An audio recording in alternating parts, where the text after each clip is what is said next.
Bapa di surga, kami bersyukur karena saat ini kami dapat kesempatan lagi untuk bersekutu, beribadah bersama-sama, untuk memuji-muji Tuhan. Terima kasih.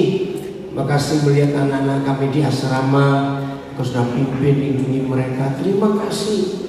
Kami terus berdoa, mampukan kami untuk mendidik mereka, mengarahkan mereka ke dalam jalan Tuhan. Terima kasih seberapapun waktu yang Tuhan berikan buat kami mau kerjakan sebaik-baiknya untuk belajar mengenal Tuhan lebih dalam lagi. Biarlah kehendak-Nya di surga jadi dengan sempurna dalam hidup kami. Dalam nama Tuhan Yesus. Amin. Shalom, selamat malam semua. Apa kabar? Tanya apa kabar? Apa kabar? Baik. Saya juga baik. Terima kasih doa-doa saudara. Suara saya sudah jadi lebih jauh, lebih baik daripada yang kemarin. Baik. Pak Joko duduk. Kenapa? Baik.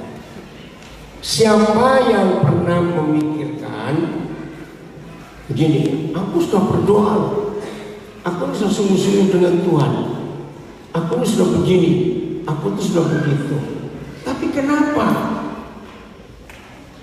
Tuhan gak mau jawab yang aku minta? Sering gak kita mendengar ada murid-murid Tuhan Yesus, ada orang-orang percaya mengatakan kalimat itu? Sering? Nah, sangat banyak. Oh yang saya sampaikan di rumah, kami masih di Nabire. Tadi lihat baca-baca yang cakep-cantik di sini tahu. Nah, kenapa itu bisa terjadi? Hari ini kita akan belajar. Kita buka Lukas 14 ayat 33. Lukas 14 ayat 33. Lihat ya. Biarlah firman ini menjadi jalur, menjadi alur, menjadi rel, menjadi jalan utama dalam kehidupan kita, yang kita tidak akan ketemu jalan lain dan tidak boleh pakai jalan lain. 14 ayat 33. Ada? Ya.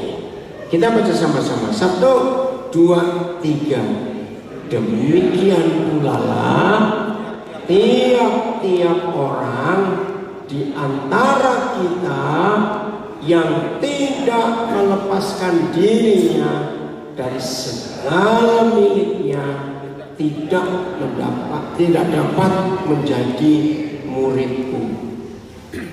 Saudara, kalau saya tanya begini, saudara percaya firman Tuhan itu radikal? Tahu arti kata radikal? Tidak kompromi, tegas. Nah ini firman Tuhan Yesus sendiri menyatakan ada banyak memang syarat untuk kita menjadi murid Tuhan Yesus. Tapi selama saya belajar, ternyata syarat ini yang paling berat buat hidup kita. Tidak dapat menjadi murid Tuhan Yesus bukan karena tidak berdoa, bukan karena tidak baca Alkitab, bukan karena tidak beribadah, bukan karena tidak ini, tidak itu. Cuma satu, ketika kita tidak dapat melepaskan diri dari segala apa ya? Milik kita.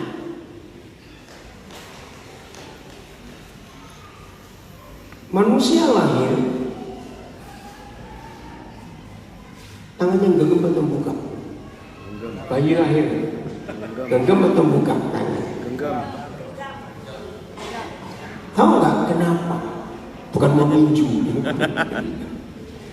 Ternyata itulah fakta bahwa sejak kita keluar dari kandungan, kita sudah mempertahankan milik kita.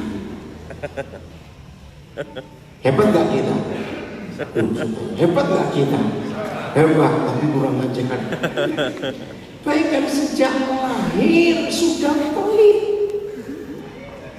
Enggak amin.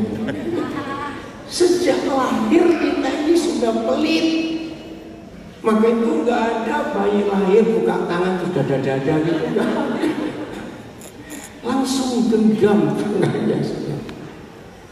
Nah, jadi sejak lahir yang namanya manusia itu sulit melepaskan apa yang dimiliki.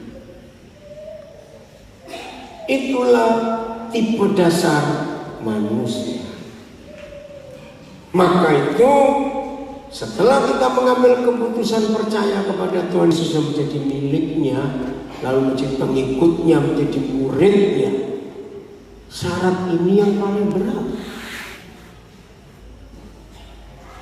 Masih ingat siapa yang susah masuk surga dan yang gampang masuk neraka, kata Tuhan Yesus?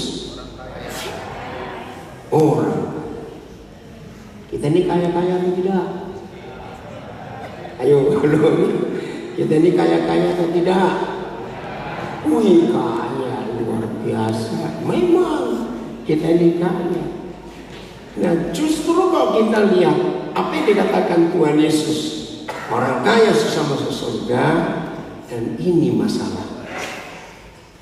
Saudara perhatikan kalimat yang radikal, tidak dapat menjadi muridku, nggak dapat. Jadi nggak ada pilihan lain dalam hidup. Oke. Apa sih yang disebut kaya? Definisi kaya itu apa? Ayo. Bagi sesuatu nggak habis-habis, bukan. Banyak hartanya, bukan. Apa? Bersyukur, bukan. Disebut kaya itu apa? Apa? Yang belakang nggak dengar apa? Berani berkata cukup, bukan. Dengar baik-baik. Orang itu kelihatan kaya dan selalu sadar dia kaya kalau selalu takut kehilangan sesuatu. Loh, kok nggak aman? Orang miskin takut kehilangan apa? Namanya aja miskin. Loh, betul tidak? Ayo mikir-mikir. Ya, disebut miskin itu karena pas-pasan gitu loh. Nah, orang yang disebut miskin pasti nggak takut kehilangan apa-apa. Kalau sampai ada orang miskin sering takut kehilangan apa-apa, nah ini pura-pura miskin tapi kaya. Betul atau tidak? Nah, sekarang kita tanya pada diri kita sendiri. Adakah dalam hidup saudara masih takut kehilangan sesuatu? Saudara, sampai hari ini saya ini kalau keliling kemana saja mesti bawa noken. Selalu ada yang ngingetin, Pak, kok terbuka tasnya. Itu selalu. Maksudnya apa? Ayo, maksudnya apa? Orang itu mengingatkan. Nah, salah atau betul? Orang itu salah. Yang punya saya kok dia takut kehilangan. Betul, bagaimana sih jawabnya? Ya sudah, yang punya saya kok. Kenapa dia pusing? Lu serius, saudara? Aneh orang-orang. Terus saya bilang pada mereka, ini memang gak pernah saya tutup. Saudara, sulit saya mau ke toko, saya mau di pesawat, saya mau di jalan. Pak, kok gak ditutup? Pak, kok gak ditutup? Oh, isinya banyak. Terus gimana? Komennya, ayo. Nah, maka itu saudara, yang di sana, Stephen ngomong sama siapa? Apa? Dengerin ya. Maka itu disebut kaya, yaitu apa tadi definisinya? Tidak takut kehilangan. Takut kehilangan sesuatu. Nah, itu disebut kaya.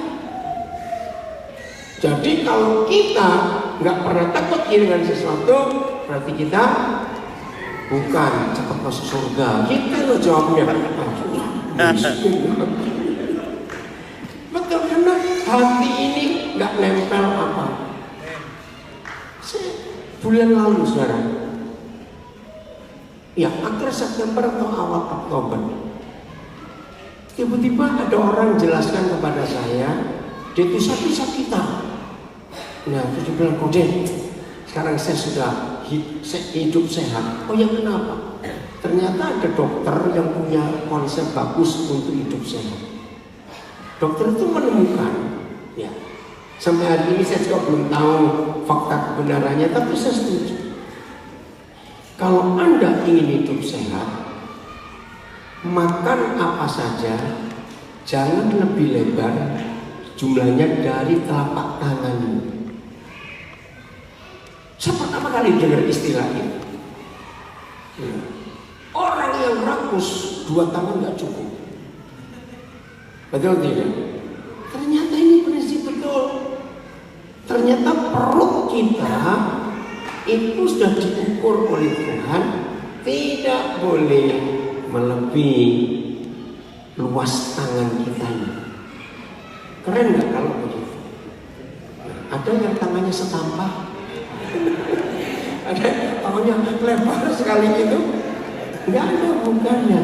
Ternyata sebatas ini kalau makan. Kenapa? Sisa banyak. Oh, saya enggak apa-apa. Ada yang perlu makan banyak, wah, kasih orang lain. Dan itu betul. Maka itu kalau kita ingin sehat, waduh luar biasa. Tuhan memberikan batas tangan ini. Luar biasa. Jangan dilebar-lebar gitu. Lebar-lebar. Cukup. Nah, itulah cara Tuhan mendidik kita. Ya, jadi jelas ya.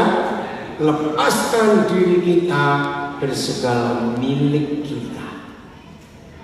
Kesimpulannya yaitu gak takut kehilangan apa-apa. Amin. Ini luar biasa. Oke, berapa kali kita pernah belajar, tapi saya ingin ulangi.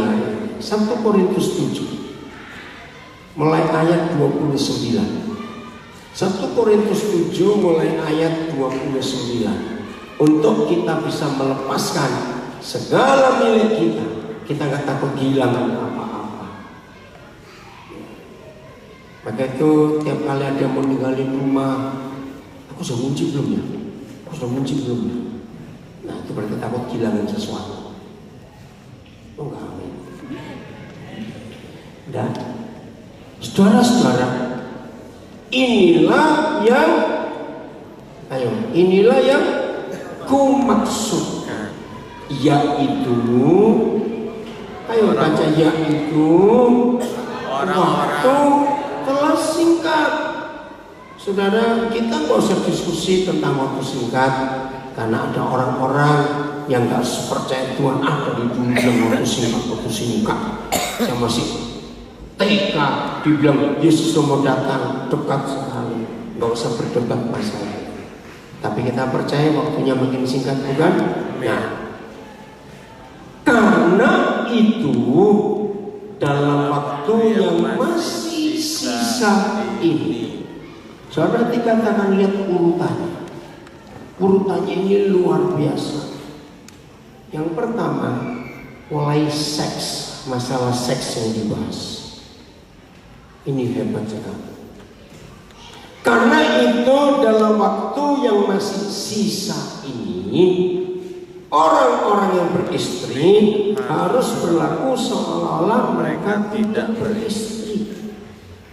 Artinya suami boleh cari lagi, amas kamu. Dan begitu maksudnya.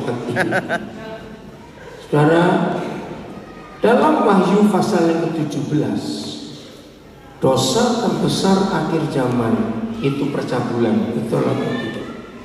Itu dosa terbesar. Oke, kita lihat aja dulu Wahyu 17 mulai ayat 1 sampai ayat 5. Ya, Wahyu 17 mulai ayat 1 sampai ayat 5.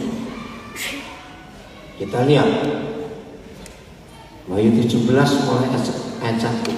Judulnya apa di Alkitab saudara? penghakiman Babel. Oke. Lalu datanglah seorang dari ketujuh malaikat yang membawa ketujuh cawan itu dan berkata kepadamu, mari ke sini.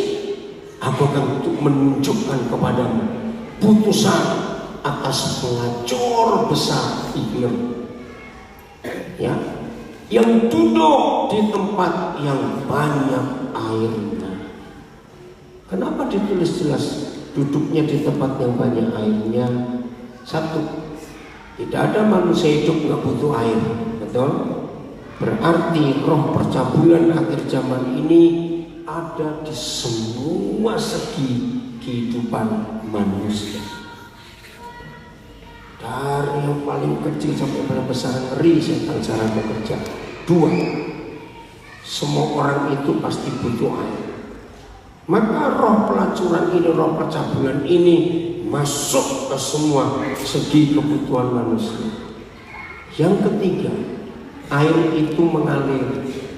Jadi kalau roh ini cari tempat ada airnya, mereka nggak usah repot-repot, mereka akan mengalir kemana saja. Maka itu kita harus hati-hati. Ayat 2. Ayat 2. Ayo, tadi mana?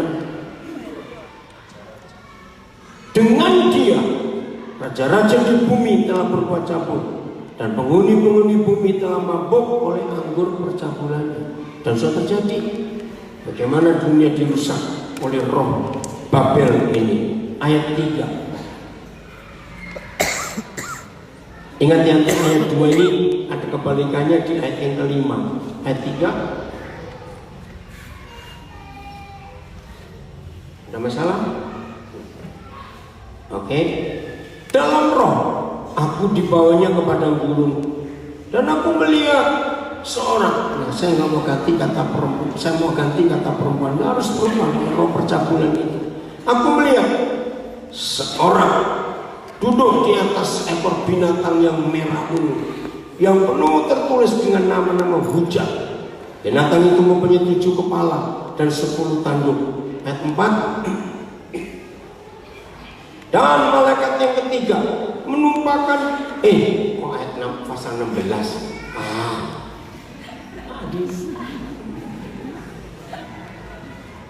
Usah pasal 16.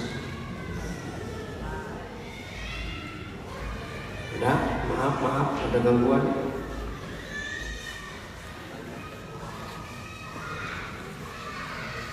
Oke, baca di Alkitab Saudara ayat yang keempat. 1, 2, 3.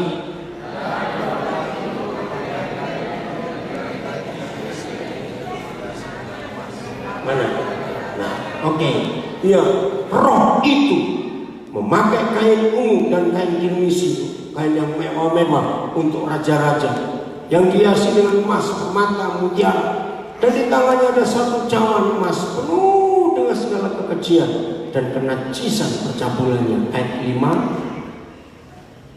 Dan pada dahinya tertulis suatu nama, suatu rahasia, Babel besar, sumber dari pelacuran dan kekejian bumi. Nah, lalu apa kalau tadi ayat 2, raja-raja, pemimpin negara dunia, penghuni bumi mabuk oleh darah, oleh percabulannya. Tapi ayat 6, saudara, siapa yang mabuk oleh siapa? Dan aku melihat perempuan itu mabuk oleh darah orang-orang kudus dan darah saksi-saksi Yesus.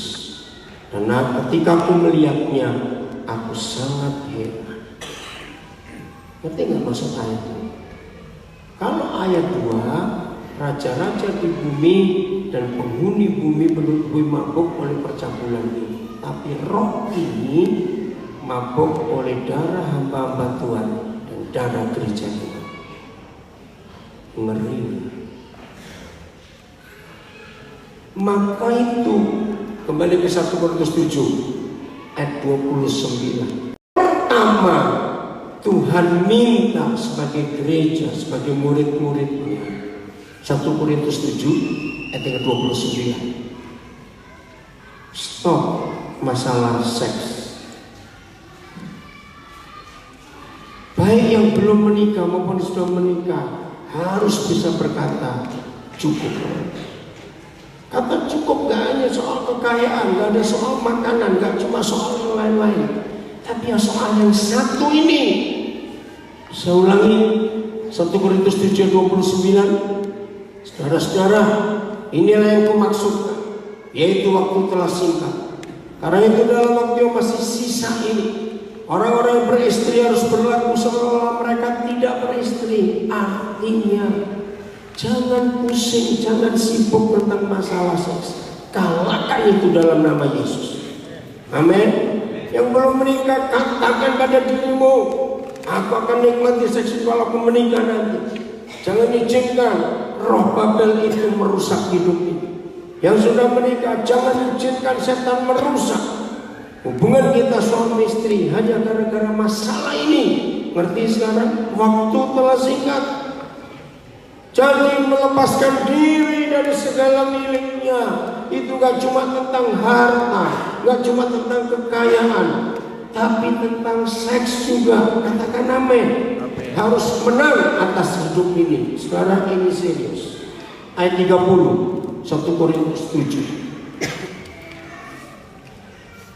Ayat 30. Ya. Dan orang-orang yang apa? Menangis. Siapapun orang itu, mau kaya maupun tidak, masalah menangis tetap ada nggak dalam hidup kita? Ada. Maka itu kalau ada kesedihan datang, ada kesusahan datang, nggak usah ditangisi. Itu wajar dalam hidup kita. Amin. Artinya jangan stop di situ, jangan berhenti di masalah, jangan terus hidup ini. Dan orang-orang yang menangis seolah-olah tidak menangis. Bukan berarti pura-pura, tidak. Betul? Bukan pura-pura. Tapi hadapi, gak usah berhenti di tangisan hidup kita, tetap maju. Amin. Yang berikut, yang ketiga. Dan orang-orang yang bergembira, sering bukan kita dapat hal-hal mengembirakan hidup kita. Nah, jangan terlalu nikmati kegembiraan itu. Hati-hati, kalau kita terlalu nikmati kegembiraan, kita lupa bahwa masih ada hari esok. Seringkali kita habiskan di hari ini saja. Maka orang yang bergembira pun seolah-olah tidak bergembira. Kira-kira saudara belajar apa dari firman? Yang menangis seperti tidak menangis, yang bergembira seperti tidak bergembira. Artinya hidup itu yang biasa saja. Terus jalan bersama dengan Tuhan. Yang berikut, dan baca, ayo, orang-orang yang membeli seolah-olah tidak memiliki apa yang dibeli. Kok dipikirkan aneh lah, ngapain beli? Ayo, ngapain beli kalau seolah tidak mereka miliki? Siapa bisa jawab? Ini aneh. Ayo, kenapa kalau begitu? Bisa beli kok, tapi seperti tidak memiliki apa yang dibeli. Ayo, nggak terikat, bukan? Nah, beli untuk orang lain. Nah, yang pelit gak amin, pura-pura putut. Amin. Beli, tapi seperti gak beli. Dan kita bisa berkata cukup dalam hidup ini. Belum selesai. Ayat 31. Pendeknya. Nah, Paulus kehabisan kata-kata. Pendeknya. Orang-orang yang mempergunakan barang-barang duniawi seolah-olah sama sekali tidak mempergunakannya. Artinya apa? Kalau saudara punya sesuatu, saya punya sesuatu, peganglah di tangan yang terbuka, bukan di tangan yang digenggam. Itu artinya kita membeli barang-barang duniawi, tapi kita seolah-olah sama sekali tidak mempergunakan. gunakannya. Artinya kalau ada yang butuh ya silakan ambil. Aku cuma pegang begini saja. Oke, secara psikologi, mana orang yang tidurnya nyenyak, tangannya genggam atau tangannya buka? Buka. Ayo coba jawab. Buka. Mana tidurnya nyenyak? Yang buka. Tapi faktanya? Loh, ditanya kok. Faktanya semuanya digenggam. Nah itu, maka itu gak tidur. Susah tidur. Karena terlalu banyak yang dimiliki. Nah, lihat kalimat terakhir ayat 31. Sebab, baca, dunia seperti yang kita kenal sekarang akan berlalu. Apa kata lain akan? Sementara, segera, proses, sedang. Dunia seperti yang kita kenal sekarang sedang menuju pada kehancurannya. Maka itu saudara dalam hidup ini sudahlah. Kalau Tuhan Yesus minta kepada kita, barang siapa apa tadi? Ayo, tidak melepaskan dirinya dari segala yang dimilikinya, maka orang itu tidak dapat menjadi murid Tuhan Yesus. Enggak dapat. Jujur pada diri sendiri dan pada Tuhan. Kita sesama kita bisa menilai lewat perkataan kita, tapi belum tentu apa yang kita katakan itu sesuai hati kita. Betul tidak? Belum tentu. Apa saja yang Tuhan sempat berikan kepada kita atau kita berusaha sendiri, ingat, lepaskan semua. Hidup hanya dengan Tuhan saja. Amin. Serius. Jadi Tuhan tidak ingin kita terikat dengan hal apa saja. Pasti orang tua berkata, ya, tapi kan kami sebagai papa mama harus pikir anak. Betul. Dan itu harus. Tapi jangan kita sebagai ayah ibu mikir masa depan anak, tapi bentuknya khawatir. Beda enggak? Kalau kita mikir masa depan anak, itu harus namanya orang tua. Tapi mengkhawatirkan masa depan mereka, itu yang salah. Kenapa salah? Kalau saudara mengkhawatirkan masa depan anak-anak saudara, berarti saudara mengambil hak Tuhan atas anak saudara. Betul? Nah, sekarang kita mikir, antara Tuhan yang bertanggung jawab atas anak-anak kita, asal kita ajari mereka hidup benar, dengan kita sebagai papa mama jasmani bertanggung jawab atas hidup mereka, siapa lebih hebat dan lebih tanggung jawabnya? Tuhan. Ya sudah. Ya kok enggak amin? Amin. Ya sudah. Ya tapi anak saya banyak. Gak apa-apa. Saya kejar lagi. Yang buat siapa? Tuhan. Loh, yang buat siapa? Tuhan. Ya sudah. Ngerti? Nah ini cara kita hidup dalam kebenaran. Mikirkan harus, tapi mengkhawatirkan itu salah. Saya ulangi lagi, kalau kita mengkhawatirkan masa depan mereka, berarti kita yang bertanggung jawab atas anak itu.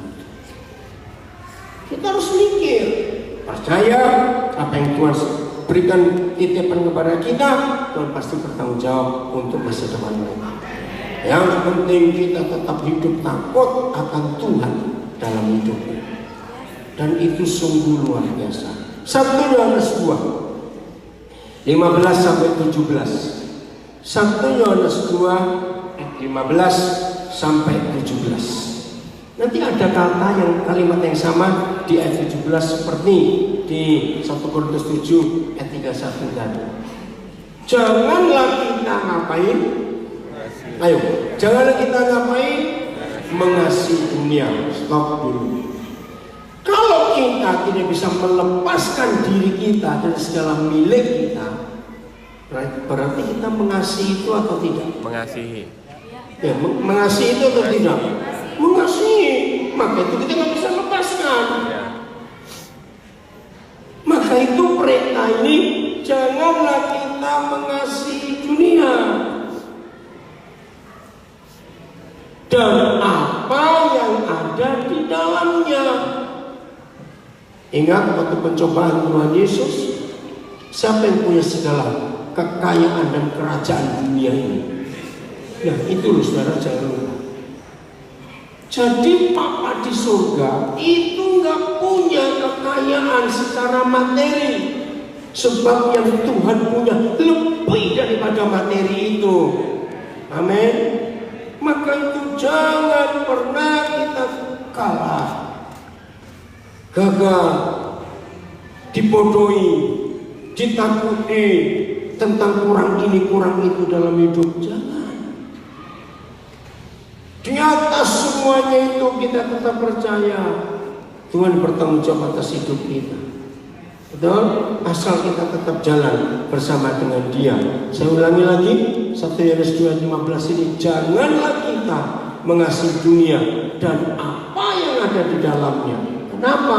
Jikalau orang mengasihi dunia, maka kasih akan Bapa tidak ada di dalam orang itu. Nah, padahal ingat, hanya ada 2 perintah yang terbesar. 1, kasihilah Yahweh Tuhanmu dengan segenap akal budi kekuatan jiwa tenaga semuanya. Yang sama dengan itu, bukan yang kedua, kasihilah sesamamu manusia. Oke, itu hukum. Nah, jadi kalau hidup kita mengasihi dunia dan yang ada di dalamnya, bentuknya takut kehilangan ini, takut kehilangan itu, aduh takut barang dicuri orang, aduh nanti aku takut ini. Berarti orang itu hidupnya penuh dengan kecintaan akan dunia. Maka kasih kepada Bapa, hukum yang terutama tadi, ada nggak di hidup orang ini? Tidak ada. Jadi renungkan, siapa di antara kita yang masih mengasihi barang-barang dunia ini? Berarti dia gak bisa mengasihi Bapa di surga. Enggak, amin. Amin. Berapa tahun saudara kenal saya, hidup dengan saya? Berapa tahun? Lihat saudara, saya gak pernah takut kehilangan Bapa. Saya gak pernah takut ada yang curi barang saya gak pernah takut. Apa saja. Ayo kita belajar. Jadi Bapa minta kasihnya saja yang ada di dalam kita. Ayat 16. Ayat 16. Sebab, teruskan, semua yang ada di dalam dunia. Nah inilah isinya dunia ini cuma 3 ini. 1 yaitu keinginan daging, 2 keinginan mata, 3 serta keangkuhan hidup. Pelan-pelan. Nah, kalau isinya dunia didefinisikan oleh surat Yohanes ini cuma 3 hal, berarti sedikit atau banyak isinya? Sedikit, tapi itu banyak. Nah, betul tidak?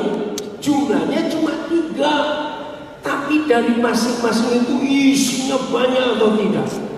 Sangat banyak. Apa saja? Keinginan daging, itulah hawa nafsu kita. Daging ini maunya yang enak-enak, maunya yang dosa dan macam-macam. 2 keinginan mata. Ngerti maksudnya keinginan mata? Supaya dilihat orang keren, supaya dilihat orang begini. Karena Maaf, semua dipakai itu barang-barang mahal, barang-barang bermerek supaya ini keinginan mata. Hati-hati. Yang ketiga, keangkuhan hidup, kesombongan kita. Nah, itulah isinya dari dunia itu cuma tiga. Bukanlah, bukanlah berasal dari Bapa. Enggak. Beda sekali, melainkan itu dari dunia. Maka itu suami istri, apa yang kita bicarakan tiap hari kebanyakan. Awas suami istri bicara soal beli ini beli itu, mau buku ini mau begitu. Awas. Ubah pembicaraan kita yang lebih berkenan kepada Tuhan, saling mengingatkan, saling mendoakan. Yang masih single, awas kamu kalau ketemu sesama temanmu yang masih belum menikah, apa yang kamu omongin? Mau beli HP baru lagi, nanti mau apa lagi? Awas kamu, selalu ngecek apa yang kita bicarakan. Ayat 17. Dan dunia ini sedang lenyap. Sama enggak dengan tadi 1 Korintus 7 ayat 31. Dan dunia ini akan lenyap. Sekarang dipakai kata sedang lenyap. Tahu artinya sedang? Dalam proses menuju kehancuran. Dan dunia ini sedang lenyap dengan segala keinginannya, segala kepemilikannya, semua yang ada di dalamnya. Bayangkan, kalau hidup kita, kalau hati kita, kalau kecenderungan kita, kalau arah pikiran kita, kalau semua arah yang mata kita lihat, kalau semua arah tujuan kita hanya untuk isi dunia ini, dan dunia ini sedang lenyap, maka orang yang begitu, matanya, pikirannya, tujuan hidupnya, apa saja, semua yang dikerjakan hanya untuk perkara-perkara dunia, maka orang itu akan apa juga? Ikut lenyap. Ikut lenyap. Karena arahnya kepada yang sedang lenyap. Saudara, renungkan ini. Sampai kita tetap tanya, hati kita arahnya kemana? Siapa yang bertahta di hati ini? Kentara sekali. Contoh, orang yang mata duitan, kentara nggak kalau ngomong kalau apa itu? Bersin saja. Apa? Bersin saja. Oh, Venus bilang bersin aja duit keluar. Kentara, orang yang apa itu? Istilah saya, pantat mobilan. Tahu kata pantat mobilan? Wah, pokoknya ngoyong mobil aja mobil. Kentara kok dalam hidupnya. Dan orang yang apa? Pasti kentara nggak? Dalam cara bicara, dalam cara apa? Kelihatan nggak? Kelihatan sekali.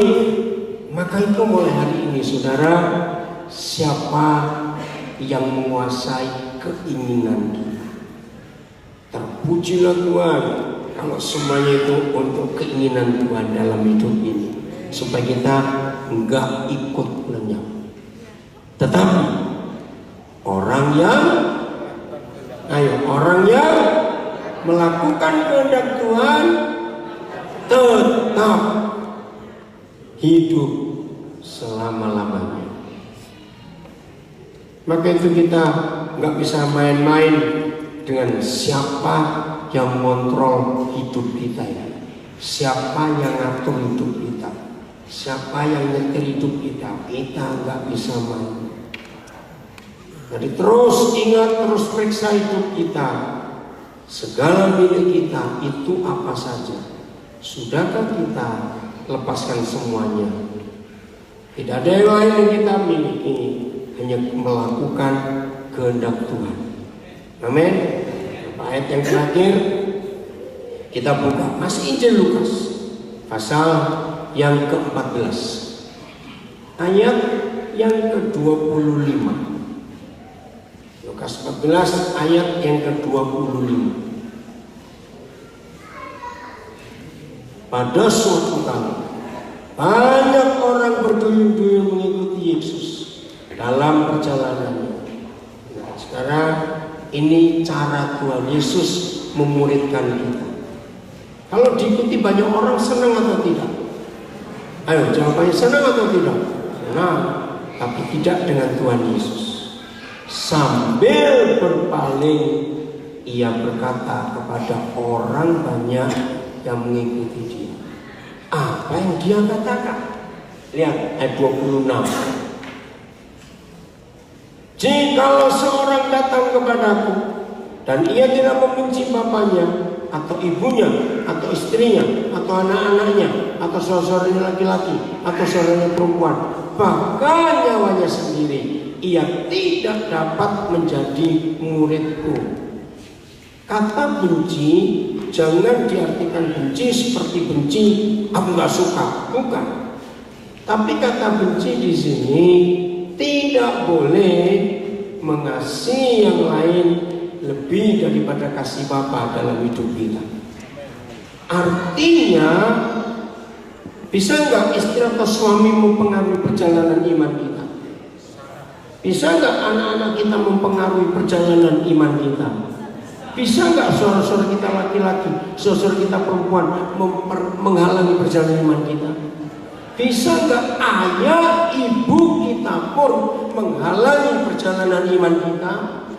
Nah, itu artinya walaupun papa mama, walaupun kakak adik laki perempuan, walaupun anak-anak, ternyata bisa menghalangi perjalanan iman kita.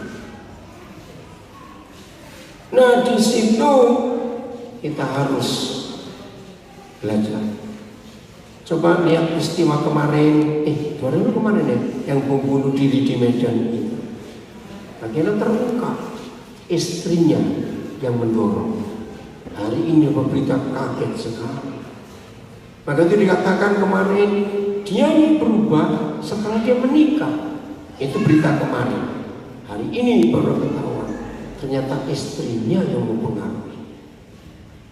Jadi yang kena paham yang salah itu dari istrinya dulu. Nah, ini bukti orang-orang di sekitar kita bisa mendorong kita ke arah yang salah. Maka itu Tuhan Yesus minta hanya mengasihi dia, bukan yang lain. Amin. Tidak boleh ada kekuatan yang lain yang bisa mempengaruhi kita dalam perjalanan iman kita kepada Tuhan Yesus. Tadi siang, tadi pagi dalam perjalanan Bapak Bayu bersama istri, kami di mobil cerita, ada Pak Edo, ada Bu Ening, ada istri saya bilang teman-teman, semua kita yang gabung di Nabire, yang masih single belum menikah, dan begitu bilang mau menikah, masih ingat syaratnya? Apa? Mau nggak ke Nabire? Ayo, masih ingat syaratnya? Kalau dia mau menikah, harus mau ikut ke Nabire, kalau tidak putus. Lo ya tahu? Amin. Dengar baik-baik. Nah, karena apa? Kita semuanya satu keluarga ingin tetap berjalan bersama-sama dengan Tuhan. Enggak boleh ada yang saling mempengaruhi untuk panggilan ini. Kenapa Ibu Maria kok geleng-geleng kepala? Kenapa begini ya? Oke, siap untuk mengalami perubahan dalam hidup? Betul-betul berani melakukan kehendak Tuhan yang sempurna? Tidak takut dalam tantangan godaan apapun juga? Siap nggak takut kehilangan apa-apa? Woi, cepat masuk surga kalau begitu. Nggak takut kehilangan apa-apa dalam hidup. Oke, Pak Harto maju. Cepat sini. Cepat Pak Harto.